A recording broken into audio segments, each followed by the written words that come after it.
All right. Hey, YouTube fans. About to kick off another Live the Fuel podcast show. So today I'm actually rocking a solo one. So I wanted to actually make sure I had a good video for you guys, but I'm going to be sharing some best practices and some things from a recent event that I did this weekend. So stand by here. I'm firing up my soundboard. I want to get the audio captured nicely and you guys be able to eavesdrop like you've been able to do on YouTube and kind of see more behind the scenes video of how I rock the podcast here for the online audio world. So stand by here.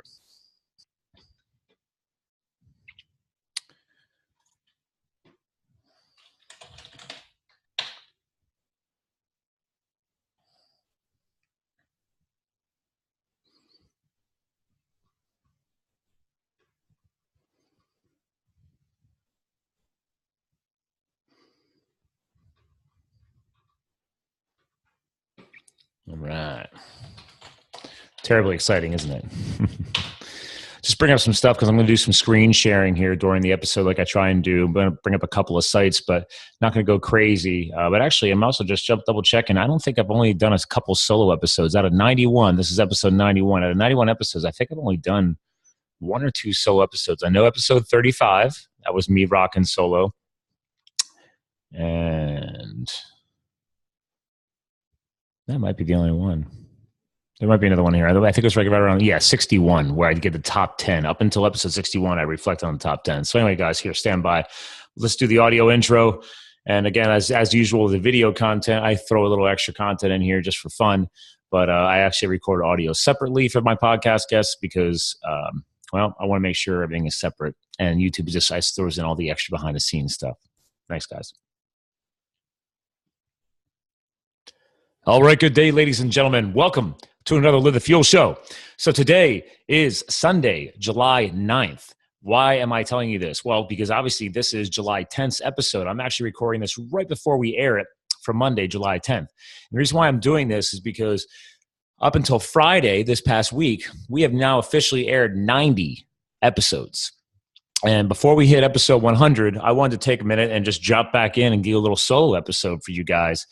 Because this weekend, yesterday on July 8th, I decided to compete in a Spartan race. I've done a Spartan race before and other obstacle course racing. But this time I was like, well, I'm going to challenge myself a little bit more and decided to do the Spartan Super Race. So obviously, I am your host, Scott Mulvaney, founder of Live the Fuel. So today we're going to dive into a little bit of some Spartan-themed content for the listeners out there because some of you have done Spartan races and maybe some of you haven't. Maybe some of you have thought about it. Maybe some of you are actually considering it. Maybe you've been thinking about training or what's involved. So I figured I'd share some of that real quick for a fun episode and just give you guys some more behind the scenes into my personal life since if you follow me on social media, I get bored. We do a lot of stuff, CrossFit, mountain biking, road cycling, skiing in the winter season, skydiving. I mean, you name it, I'm game to do anything to, not just bring excitement to my life, but also challenge myself, beat myself up a little bit. Like right now underneath my clothing, I do have a few scratches and bruises probably from the obstacles yesterday. So let's dive into that. Spartan racing. And obviously for the listeners here and actually for our YouTube feed, I'm going to go ahead and share my screen. I'll bring up the actual site for you guys, and then you guys can see what I'm talking about. All right, let's share this up. So, all right, now we're going live here on the video feed.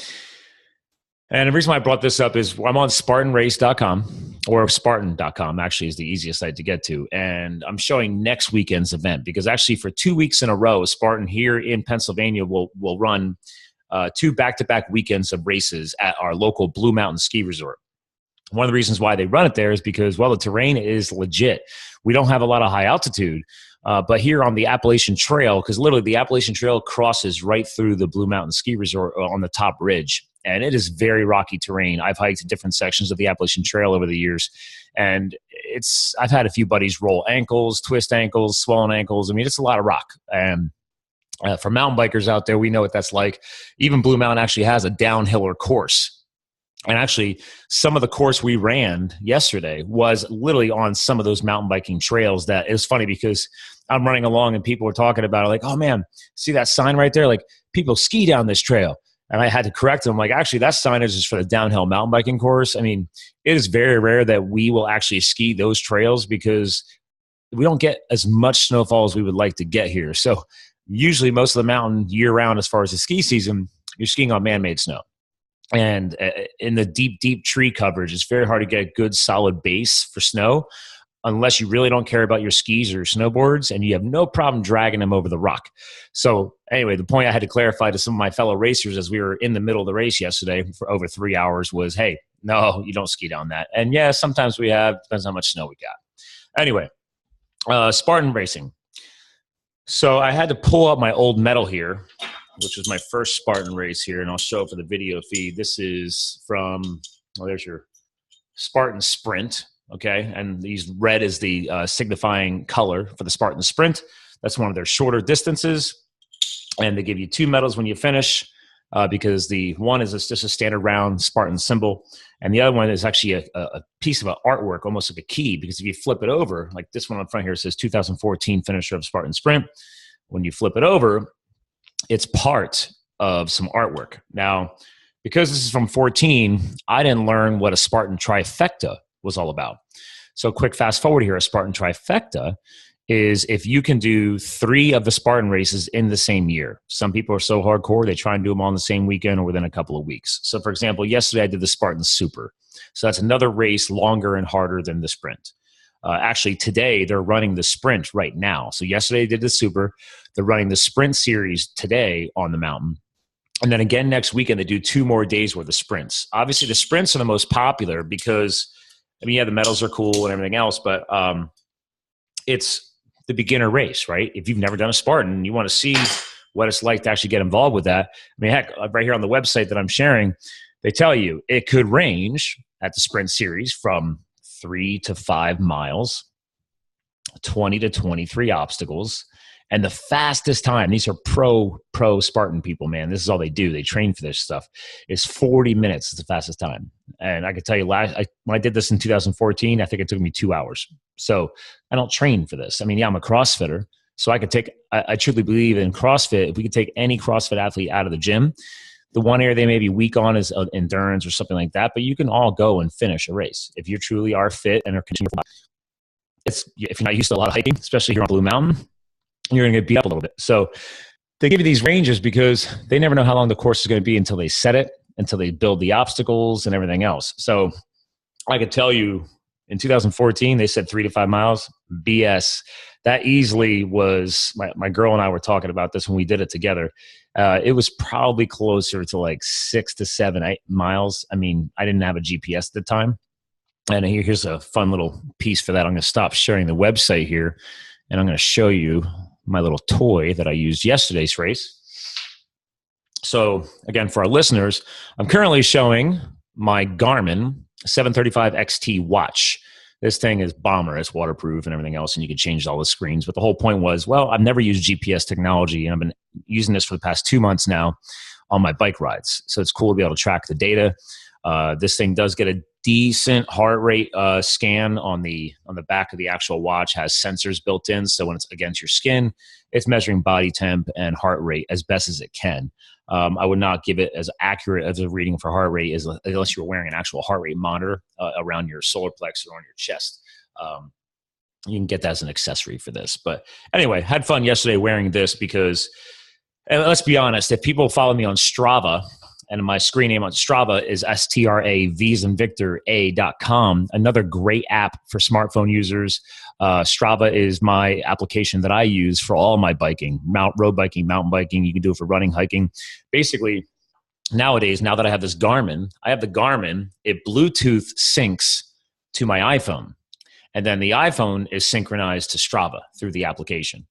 So same day, real time, when I get back to after the race for the Spartan race yesterday, I just went into the app on the iPhone as I was driving home and hit update. And wirelessly, Bluetooth, it's syncing to my phone and taking all the data off, all the GPS data, my heart rate data, everything, downloading it into the app.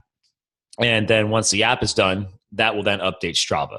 And then the only thing I have to go back and do is if I want to custom name the activity, like it just shows up as a run because that's the category that I picked on watch. So obviously, I was doing a Strava race not Strava race, but a Spartan Super Race. So I wanted to name it that because I have all kinds of other activities on my profile on Strava. So again, for you guys, if you've never followed Strava or anything else, you can find me at Live the Fuel. on Strava, or just search for my name, Scott Mulvaney, and feel free to follow me and check out the data on there. You can set up a free profile. It's not, you don't have to pay for this. I pay for a Strava profile because now that I'm using the watch and all the synchronization and the data tracking, you do have to be a paid member to use all those advanced features. But you can be a free user and just use the free app on your smartphone. And for years, I just literally stuck this phone in my jersey pocket while mountain biking and road biking and used the GPS that comes on the smartphone. Now, obviously, the watch is a little better because I'm using Garmin technology. But on that point, if you went on there from yesterday, and I'll go back to actually sharing the screen here, I'll bring up my actual data so you guys can see a little taste on the YouTube here of what Strava looks like. But obviously, this is my race analysis from yesterday. And I didn't aggressively train for this event because I do so many other things. I was like, hey, I said I booked this back in April. So here's a really cool little map. You know, they actually have a map data of me. And this is where I want to point this out. So for our YouTube watchers, upper part of the map here is where the start and the finish was. But this one diagonal line was a little inaccurate. I'm still not used to this watch. I thought I hit start, and I did, and then I must have bumped it and paused it. So when I ran up the mountain, probably the first mile and the first couple of obstacles, they'd be climbing over walls and stuff. That data was not on there. I happened to, like, by the third or fourth obstacle, I just happened to look down at my watch and notice that there was nothing counting. And I was like, oh crap, I must have paused it. So this is still realistically accurate. I've got time splits on the actual application here that I'm sharing on the screen here. The data for the day yesterday shows that I tracked it at about 8.3 miles. I'm really thinking this was closer to a 10-mile race, even though for Spartan tell you, oh, it's a 7-mile race. Well, again, I call BS on that because, like I said, the sprint is 3 to 5, and we easily hit 7 to 8 a few years ago. And then you add in, I think the biggest problem here is they're tracking it by actual running time.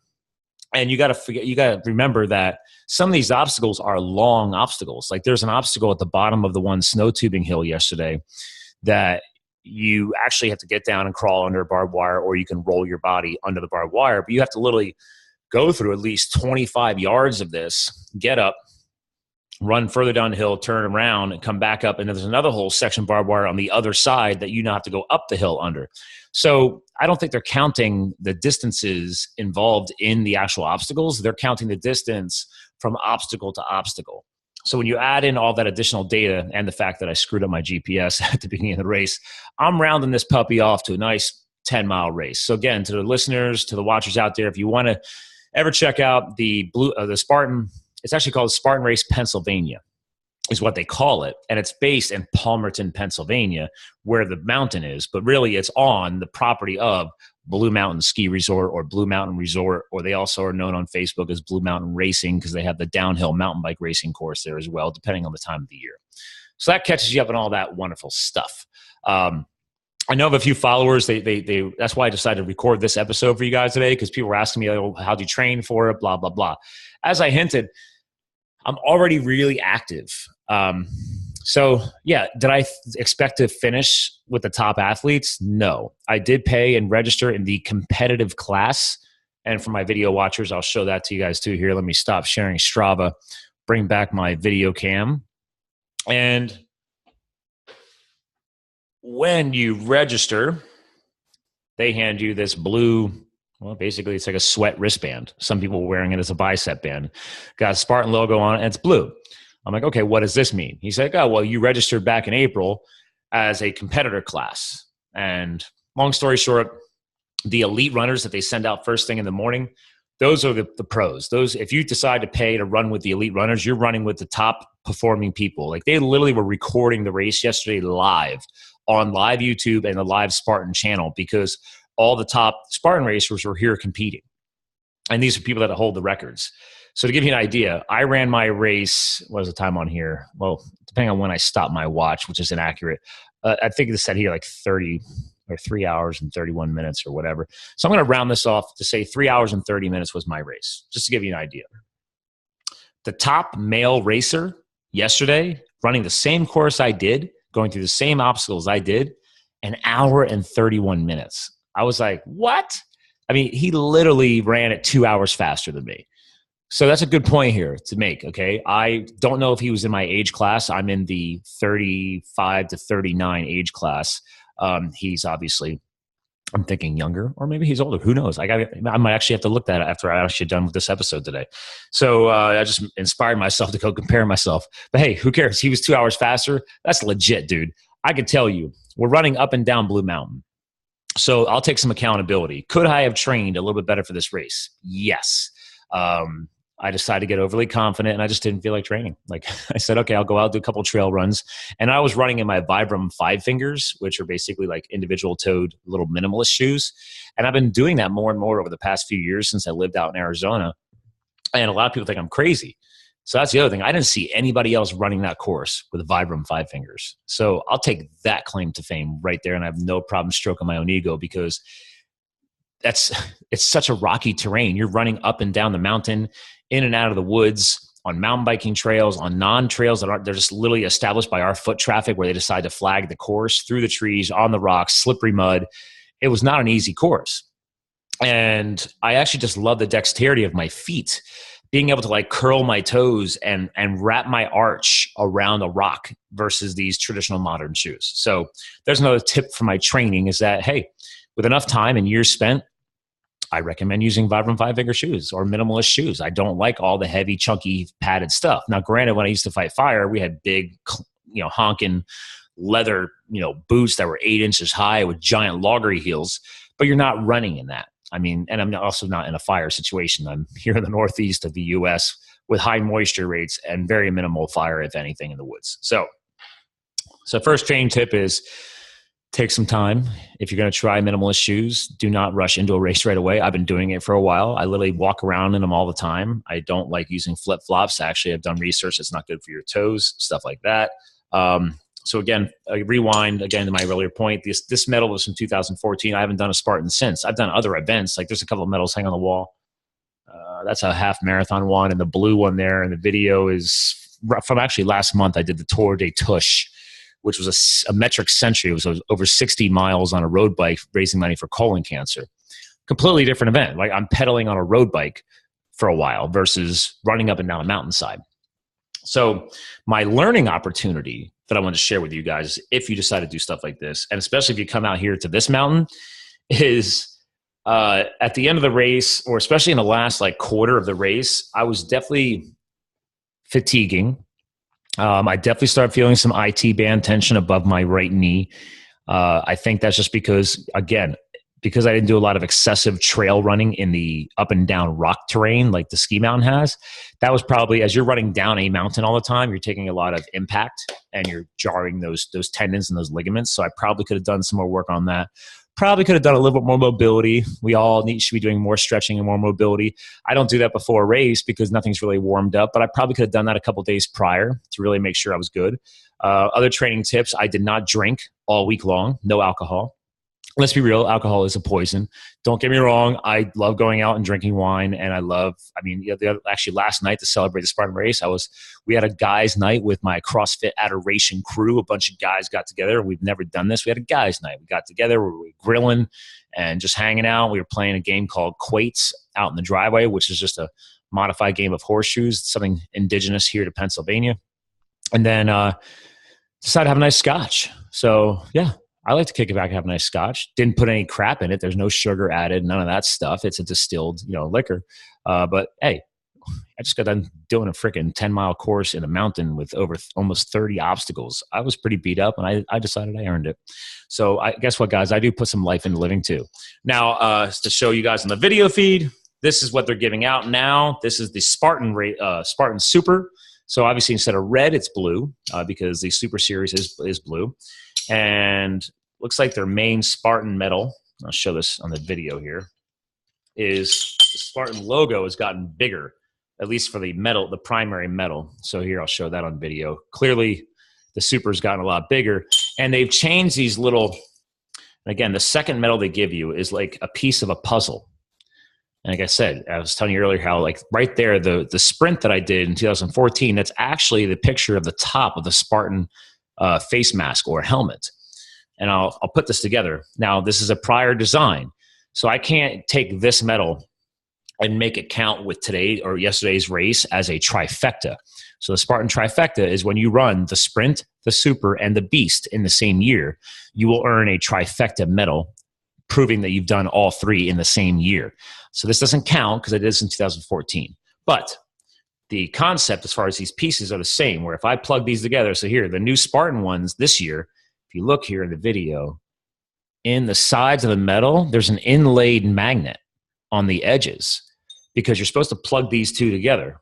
And so I'm going to do that now, even though these are not from the same generation, and I'll show this on video. Now I've got 2 pieces of the helmet, right? The red is the top of the helmet. And now my Spartan Super is the, looks like the left side of the helmet. And then obviously when I do the Beast, I'll be able to fill in the other third of that metal.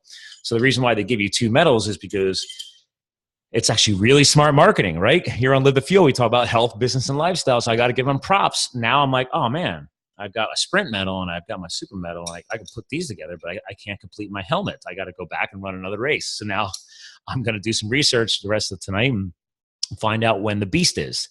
The Beast is even longer, ergo the name. Spartan Beast is a harder race, but then I'll get my 3rd medal. I'll be able to complete that. But admittedly, if I really want to get my Spartan trifecta this year, I've got to go back and do a sprint because this sprint doesn't count. And because the medals are from a different generation, they're not going to really match up too well. I mean, this matches up pretty well, actually. So I could make it look good just for art purposes, but it's actually pretty close. So, and I'm showing it on video for our listeners. And then if I spin this around, you can see, you know, all the descriptions are still showing. So anyway, yada, yada, yada, that's sprint. All right. You got sprint. Now I got the super from yesterday. So now if I really want to go trifecta this year, I guess I had to go back and do another sprint and also got to do a Beast. And then I get another medal called a trifecta. Do I care? Yes and no. Okay, guys, if you guys listen to this, yeah, I'm an adrenaline junkie. And I love challenging myself. And obviously I picked up more fun stuff like here on the video. I picked up these sweet patches. So I'm going to get some Velcro onto this because my Go Ruck pack that I do weighted packing with has Velcro strapping on it. And I like Velcroing stuff like this to this. And then I picked up more stickers because I love my stickers. And actually, here you go. This one sticker on video, there it is. So the red is the sprint, the top of the helmet. The blue is the super. And then the green is the Beast. So when I do the Beast, I will get a green medal that I'll be able to plug together with those 2. So the one thing that I do want to kind of symbolize here is that I like their marketing material. Let me show this on video. And the side of the flyer they give you when you're done just says 2017, commit to starting. New obstacles, new medals, new accomplishments. And they literally have an entire race now. They did this yesterday too for kids. It's an orange medal. So there's a kids series. There's the beginner sprint that I've already done, as I hinted, the super that I did yesterday, the Beast, and then the trifecta, meaning that you can do all 3. And they do literally have like upper level stuff that is for like hardcore guys. Like there's one called the HH, and then there's an HH12, and then there's an Ultra Beast, and then an Agogi, whatever the heck that is. So I haven't really done much work. I guess I'll be digging into the website tonight and having fun with that. So that's Spartan racing. To really close this episode out, I want to keep it quick and easy for you guys, but long story short, set goals. I booked this race back in April. Could I have trained harder? Yes. As I hinted earlier, some lessons learned from this race for training. I kind of went in a little confident because, hey, I'm a CrossFit coach and I CrossFit and I mountain bike and I road bike. And sometimes I get in my own way. Guess what? I'm not perfect either. That's why the best coaches have coaches, right? Listen to your other coaches. I could have reached out to a couple Spartan buddies of mine and say, hey, how do you guys do your races? So the only thing that I could say is towards the end of the race, as I hinted earlier, my IT band was tightening up. So I wasn't able to run as aggressively as I wanted to, but I still was keeping up a nice, consistent, fast trot. So I was still passing people because a lot of people would just walk and they don't know how to breathe. That's another little tip is that we're going up the mountain because they loved running us back up that freaking mountain. And it was long distances and you can't run it. Let's be real. Maybe these, pro athletes, the legit guys, that's all they do. They're probably running up the hill. That's probably why they were 2 hours faster than me. But I don't walk it. I will speed hike it. I set a good pace. I dial my breathing in and I go. And I was literally passing people all morning yesterday. And this isn't bragging, right? It's just a tip. Like these guys were just like walking apes, and they're doubled over. their diaphragm is closed off. They're not allowing their lungs to fully open up with good O2. I teach this in coaching CrossFit all the time. Like, guys, like, stand up, open your chest, let yourself breathe. When you're bending over and doubling over, you're not allowing your rib cage to open to allow your lungs to inflate. There's a training tip, okay? So on a hike, because I did a lot of hiking while firefighting, we always had packs on. Well, the packs pulled my shoulders back, kept me upright, and I was able to breathe better, even when carrying a chainsaw. Same thing goes to today. So I just went right back into my hiking mode, and I just started speed hiking the hills, set a realistic pace, dial my breathing in, and went. Did not bend over, did not double over, and I did short, quick steps, whereas a lot of people are taking these big, like, clumpy, long strides. And I see these big muscular dudes. And I purposely dropped 10 pounds for this race so I was lighter, so I could throw my body over the obstacles easier. But also I want to be lighter on the run. And that helped because these big muscular dudes are like dying, man. Like there was guys who came out of the starting line, made it to the first obstacle, and they were already starting to walk. And they were already having breathing problems. I was cracking up on the inside. I'm not saying that I'm the most amazing world's athlete. I'm giving you guys an example of just little things here that can help you. And whether you do a Spartan race or not, proper breathing, okay? Conditioning, okay? You don't go off the couch and go do a Spartan race. You got to give yourself some time to train and condition yourself. Even myself, I have a tight IT band today. Now, I did go back in this morning to the gym, at our CrossFit gym. And I did our normal every Sunday hero WOD. It's usually a heavier workload. I scaled the workout. My body is still tight. My hips are sore. I just did a big event yesterday. So I didn't go back in and do the full-blown hero WOD with the standard program weight. Instead of 170 pounds, I dropped it to 135. My chest to bars were kind of sad, trying to get my body to explode up and hit that chest to bar type pull-up. They weren't as nice as I'd like them to be because my shoulders and my traps are tired. So I was adapting, man. That's the whole point, is adapt to where you're at. And after a couple of days this week, I'll be rehabbed and back to my normal training routine. So the other thing that I was going to say, tip from the race that I could have done more work with, was I probably could have spent more time on my pull-up work in the past month or two, because a lot of these obstacles have you using your grip. And I'm showing this on video right now because whether you're a rock climber or an ice climber, or just you move barbells, dumbbells, or kettlebells around, you're using a lot of grip strength. And a lot of these obstacles, there's one called the ape hang. There's all kinds of stuff where you're hanging from, your body weight is hanging from these bars. And after you do 20 plus obstacles, going on to 30 obstacles, your hands are going to get tired. Not every obstacle had required hands, but if I'll give you an example, tire flips. They're these giant heavy tires. Normally, I just slide my hand under the tire and then I begin my deadlift movement to lift that tire up. I couldn't do that. The tires were so thick and so dense with rubber. I've never seen a tire like this. I think they had them specially designed to just screw us up in a Spartan race. Dudes stronger looking than me could not lift those tires. I lifted. I did it. I completed that, because here's the thing. Going back to that little blue wristband, if I don't complete my obstacle, because this blue wristband means I'm a competitor class, I'm held to the same standards as the elite athletes, which means if you cannot complete the obstacle, you step off to the side and you have to complete 30 burpees. Well, again, after running up and down a mountain all day and going through 20 to 30 other obstacles, you really don't want to do 30 burpees. And yeah, a couple of my obstacles yesterday ended up not being able to complete them. I couldn't hang as long. My grip exhausted and I fell from the bars into the water. I had to climb out, soaking wet, and do my 30 burpees. It rocks your breathing. It rocks your conditioning. And it was pretty sucky. So obviously, my lesson learned was I could have done some more work on my grip strength.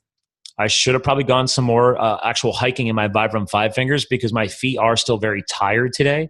I'm actually going to be leaving here shortly in an hour to go on a mountain biking ride, just to kind of do something different with my body. Like I said, I did go right back in and do a hero WOD this morning, and the weather is beautiful right now. It's like 74 degrees, no humidity. It's super cool, beautiful outside. I'm like, I have to go for a bike ride.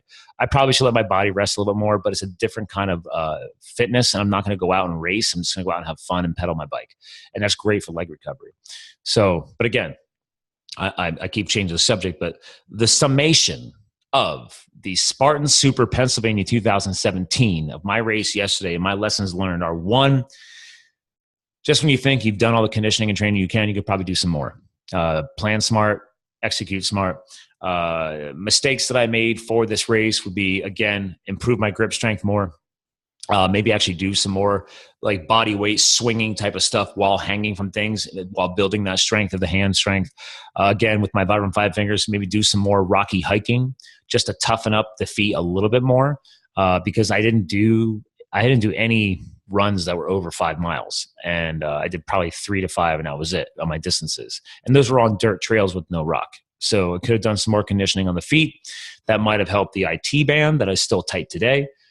And other than that, that was about it. Most of those races, to you guys, we talked about this a lot on the Live the Fuel show, is it's not about the physical.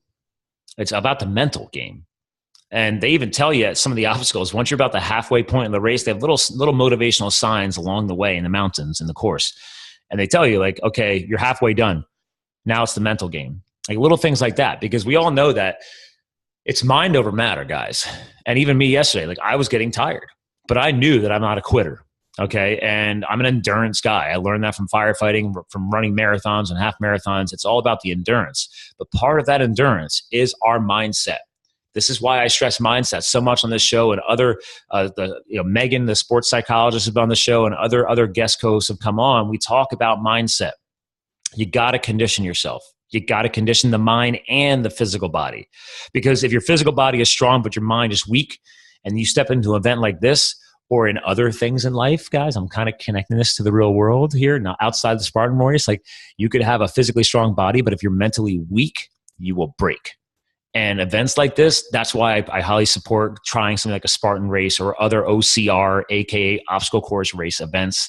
There's other races like Savage. I've done the civilian military combine. I've done Tough Mudder. I've done a lot of them. Hell, when I lived in Colorado, I used to actually get to go travel with a race company and help them set up their obstacle course races. It was awesome, super fun. But again, these longer races, yeah, your strength is going to fail you sooner or later. And after that, it's just pushing through mentally. And that's what got me to the end of my race. If I didn't have the mindset, it might have taken me 4 hours. I definitely could do this race faster. And the only thing that's going to make me do it faster is the physical conditioning. But mentally, I got to make myself go do the physical conditioning ahead of time to ensure I can do this race faster.